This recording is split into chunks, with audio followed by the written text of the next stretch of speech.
ভুলবশত কারণে কোন ইমাম জোহর কিংবা আসরের জামাতে সূরাগুলো শব্দ করে পড়লে কি করণীয়? দেখেন, সূরাগুলি অতিরিক্ত সূরা ফাতিহা আর তার সাথে অতিরিক্ত সূরা ফাতিহা পড়া ফরজ রুকন, কিন্তু অতিরিক্ত সূরা পড়া সুন্নাত, এটা একটা হুকুম। দ্বিতীয় হুকুম যেটা, যে সূরাগুলি দিনের নামাজে মনে মনে পড়া, সিররি মনে মনে পড়া, আর রাতের নামাজে জোরে পড়া ফরজ। আরকানুসসালাহ না ওয়াজিবাতুসসালাহ না সুনানুসসালাহ? নামাজের সুন্নত এগুলো। নামাজের রুকুনও না 14টি যে রুকুন রয়েছে, আর নামাজের ওয়াজিব যে 8টি রয়েছে তাও না। তাহলে নামাজের কি সুন্নাত? জোহর আসরের নামাজগুলি আস্তে আস্তে মনে মনে তেলাওয়াত করবে, এটা হচ্ছে সুন্নাত কাজ। সুন্নাত যদি ছুটে যায় তো সহজ সিজদাও নেই।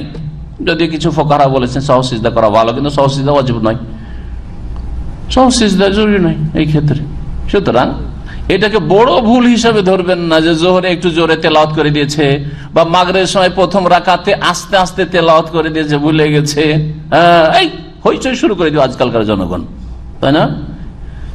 না না, এরকম বড় বিষয় নাই, কোনো বড় ভুল করে না, তবে ভুল হয়েছে এমন কোনো সমস্যা নেই, হয়ে গেল তাহলে। এবং সেই নামাজ কবুল হবে? হ্যাঁ অবশ্যই হবে, সুন্নাত ছুটলো, সুন্নতের খেলাফ হলো।